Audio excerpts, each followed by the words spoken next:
Have you ever wondered what happens when passion, betrayal, and stardom collide? One love triangle didn't just capture hearts, it changed the face of Hollywood forever. The glitz and glamour of old Hollywood weren't just limited to the big screen. Behind the scenes, the personal lives of its biggest stars often mirrored the drama of their films. And nothing epitomized this more than the electrifying love triangle of Elizabeth Taylor, Richard Burton, and Debbie Reynolds. This was no ordinary affair.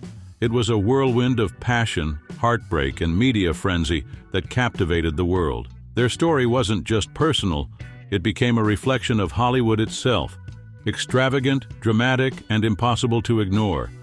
So how did this entangled romance unfold, and why does it still resonate today? Let's dive into the scandal, the heartbreak, and the enduring legacy of Hollywood's most talked-about love triangle. The beginnings of the triangle, Elizabeth Taylor and Eddie Fisher. How does a seemingly perfect marriage crumble under the weight of Hollywood's glamour and tragedy? The answer lies in the beginnings of one of old Hollywood's most infamous love triangles, an entanglement of love, loss, and betrayal that would leave the world captivated. By the early 1950s, Elizabeth Taylor was no stranger to the spotlight. She wasn't just a celebrated actress, she was a phenomenon. With her violet eyes, undeniable charisma, and performances in films like A Place in the Sun and Giant, Elizabeth had already carved out her place as one of the greatest stars of her generation. But alongside her professional success came a personal life riddled with turbulence. Her first marriage to Conrad Nicky Hilton, heir to the Hilton hotel empire, was a lavish affair that quickly fell apart amid reports of infidelity and discord. Determined to move on, Elizabeth married British actor Michael Wilding in 1952. This second marriage brought her some stability, but it was far from perfect. Even as a wife and mother, Elizabeth remained a magnet for attention, and Hollywood's relentless glare ensured that her every move was scrutinized. While Elizabeth's career was thriving, Debbie Reynolds and Eddie Fisher seemed to be living their own fairy tale life. Debbie was a fresh-faced starlet adored for her wholesome image and endearing charm, thanks to her unforgettable role in Singin' in the Rain. Eddie, meanwhile, was a chart-topping singer whose boy-next-door looks made him a heartthrob. Together, they were the ultimate Hollywood couple, complete with two beautiful children, Carrie and Todd. But as the cameras flashed and the public gushed over their perfect marriage, cracks were quietly forming. Debbie was balancing a burgeoning career with motherhood, while Eddie found himself increasingly enchanted by Hollywood's elite social circles. It was in this glamorous world that he met Elizabeth Taylor, a meeting that would change everything. The circumstances that sparked Elizabeth and Eddie's affair remain unclear, but grief was undoubtedly a catalyst. Elizabeth was mourning the sudden and tragic death of her second husband, Michael Wilding. Stricken with loss and loneliness, she leaned on Eddie for comfort, and their relationship began to deepen. What started as support during a difficult time soon turned into something much more. As whispers of their closeness spread, Hollywood's ever-watchful media pounced. In an era where the lives of stars were tabloid fodder, the story of Elizabeth Taylor and Eddie Fisher's growing connection became front-page news. Reporters painted Elizabeth as a homewrecker, while Eddie faced backlash for betraying Debbie Reynolds, who was seen as the golden girl of Hollywood. For Debbie, the affair was a devastating betrayal. She had stood by Eddie during his rise to fame and had worked hard to protect their family image. But Hollywood was an unforgiving place, and the cracks in their marriage became a spectacle for the entire world to see. Elizabeth, on the other hand, found herself at the center of a scandal that threatened to overshadow even her illustrious career. Yet, despite the public outrage, the bond between her and Eddie only seemed to grow stronger. The affair became one of the most talked-about stories in Hollywood history, fueling gossip columns and cementing Elizabeth's reputation as a complicated, larger-than-life figure. But this was only the beginning of the saga. As the love triangle unfolded, the players involved would face career changes, public scrutiny, and emotional turmoil. So what happened next in this storm of passion and betrayal? And how did it reshape the lives of Elizabeth Taylor, Eddie Fisher, and Debbie Reynolds? The affair unfolds. Eddie Fisher and Elizabeth Taylor. When Eddie Fisher and Elizabeth Taylor's affair became public knowledge, it ignited one of the most explosive scandals in Hollywood history. The affair wasn't just a matter of personal heartbreak. It symbolized the collision of celebrity, betrayal, and public fascination. Headlines screamed betrayal, gossip columns thrived on the sordid details, and fans were divided. Eddie Fisher, once beloved as the boy next door with a golden voice, became a symbol of disloyalty. Elizabeth Taylor, already infamous for her romantic entanglements, was painted as a temptress who had shattered a family. For Debbie Reynolds, the fallout was devastating. Known for her bubbly charm and wholesome image, she was left to navigate the painful collapse of her marriage in front of the entire world. She became a media darling, the wronged wife who remained graceful in the face of betrayal. Reflecting on those dark days, Reynolds later admitted, "You can't be in this business and not be hurt." Despite her heartbreak, she won the public's sympathy, and fans rallied around her, elevating her status as America's sweetheart.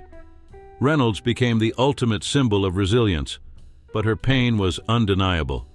Elizabeth Taylor, on the other hand, faced a much more complicated public response. While her beauty, talent, and charisma continued to captivate the world, her reputation as a homewrecker was cemented. Critics labeled her as manipulative and selfish, while others were fascinated by her daring and passion. The media couldn't get enough of Taylor's dramatic love life, which seemed straight out of a Hollywood script. As for Eddie Fisher, the affair marked the beginning of his professional and personal decline. Once a beloved singer with a string of chart-topping hits, his image was irreparably damaged. Fans turned on him, viewing his actions as selfish and disloyal. His career, which had once been marked by sold-out concerts and adoring audiences, began to fade into obscurity. However, the romance between Taylor and Fisher wasn't built to last. By 1959, the relationship that had captivated and scandalized the world had run its course. Their brief marriage ended in divorce, but the fallout from their affair continued to reverberate for years. Careers were damaged, reputations were forever altered, and Hollywood had gained yet another cautionary tale about the perils of mixing love, fame, and public scrutiny. Enter Richard Burton, a new love. Just as the public was beginning to process the fallout from Elizabeth Taylor's relationship with Eddie Fisher, she shocked the world again with an even more scandalous affair, this time with actor Richard Burton. The end of her romance with Fisher marked the beginning of a love story that would become the stuff of Hollywood legend. Richard Burton was already a rising star in his own right when he met Taylor. Known for his powerful stage presence and his deep, commanding voice, Burton had earned acclaim for his performances in films like The Robe and Beckett. He was also married to actress Sybil Williams, with whom he shared a seemingly stable, if not particularly glamorous life. That stability would be shattered when he was cast opposite Elizabeth Taylor in Cleopatra. The production of Cleopatra was one of the most ambitious and troubled films of its time. With its extravagant budget, opulent sets, and endless delays, it was already making headlines. But when news broke that Taylor and Burton were having an affair, the media frenzy surrounding the film reached a fever pitch. Taylor, portraying the iconic Egyptian queen, and Burton, playing her lover Mark Antony, brought their on-screen chemistry to life in a way that couldn't be ignored. Life imitated art, and the two embarked on a romance that captivated and scandalized the world. Their affair was anything but subtle. The paparazzi followed their every move, documenting passionate embraces, extravagant gifts, and heated arguments. The Vatican even issued a statement condemning their relationship, calling it erotic vagrancy. Taylor and Burton seemed unfazed by the backlash, reveling in their newfound infamy. They were unapologetic about their love, even as the world judged them harshly. In 1964, Taylor and Burton married in a lavish ceremony that was as dramatic as their relationship.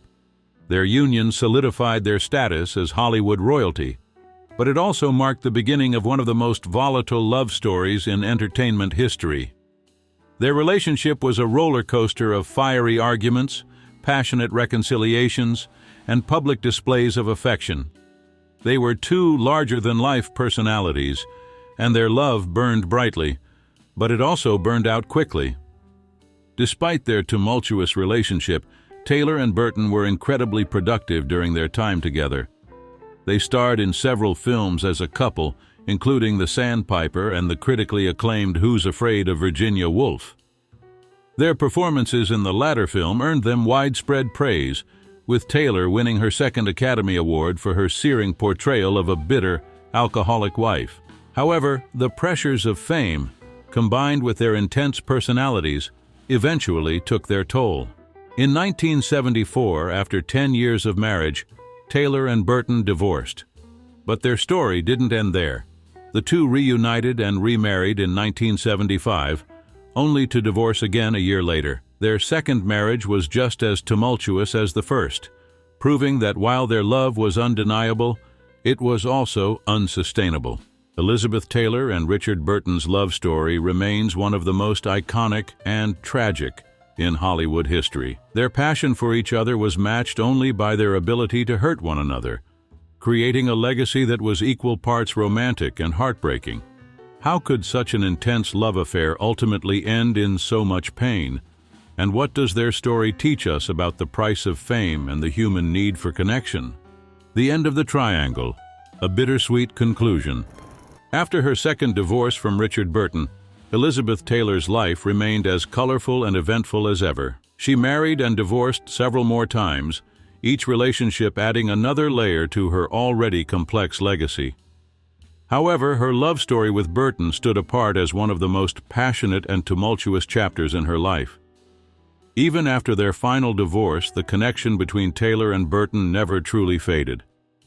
They remained close friends, sharing letters, conversations, and moments of intimacy that hinted at a love that could never quite be extinguished. Their bond, despite its rocky history, was a testament to their deep affection for one another, a love that endured even when the romance itself could not. Debbie Reynolds also moved forward, carving out a new path for herself after the heartbreak of losing Eddie Fisher to Taylor. She never remarried, but she emerged as a resilient, beloved figure in Hollywood. Over time, Reynolds rebuilt her career, captivating audiences on stage and screen, and earning respect for her undeniable talent and enduring grace. Her relationship with her children, Carrie and Todd Fisher, remained a cornerstone of her life, and she found solace in their success and love. Though the pain of her failed marriage lingered, Reynolds managed to turn her struggles into strength, becoming a symbol of perseverance and dignity in the face of public and personal turmoil. Eddie Fisher, however, struggled to regain the glory of his earlier years. He married several more times, including to actress and singer Connie Stevens, but his career never fully recovered from the fallout of his affair with Elizabeth Taylor. While he was often cast as the villain in this Hollywood saga, Fisher spent much of his later life reflecting on his choices and their consequences. He openly expressed regret for the decisions that had not only derailed his career, but also strained his relationships with his loved ones. A tale that defined old Hollywood. The love triangle involving Elizabeth Taylor, Richard Burton, and Debbie Reynolds became one of the most enduring scandals of old Hollywood. It wasn't just a story of romance and betrayal. It was a narrative that symbolized the glitz, glamour, and heartbreak that defined an era. This tangled web of love, passion, and scandal reshaped the public's perception of Hollywood stars, showing them as flawed and human beneath their glamorous exteriors. The media's obsession with this triangle marked a turning point in how celebrity relationships were covered, ushering in an era where personal lives became public property. The drama, heartache, and fiery passion of this story captivated audiences and created a lasting fascination with the lives of the rich and famous. Even decades later, the story remains a cornerstone of Hollywood lore, reflecting the complexities of fame, love, and the human condition. It's a tale of heartbreak and resilience, love and loss, and the enduring allure of larger-than-life figures whose stories remind us that even the brightest stars can burn out. But their legacy continues to shine. So, what is it about this love triangle that still draws us in? Is it the raw emotions, the untamed passion, or the reminder that even those who seem untouchable are just as vulnerable as the rest of us? Whatever it is, this story is more than a chapter in old Hollywood. It's a testament to the timeless power of love, for better or for worse. And there you have it. The love triangle that defined old Hollywood and captivated audiences for decades. Elizabeth Taylor, Richard Burton, and Debbie Reynolds may have lived lives filled with glamour, but their story reminds us of the vulnerability behind their fame. Their passions, heartbreaks, and triumphs continue to echo through Hollywood's golden age, leaving us with a timeless tale of love and loss. But what do you think? Was this a story of love gone wrong? Or were they simply victims of the pressures of fame? Let us know in the comments. If you love exploring the drama, passion, and mystery of old Hollywood, make sure to hit that subscribe button and turn on notifications. We've got plenty more fascinating stories coming your way. And trust me, you won't want to miss a single one. Until next time, stay curious,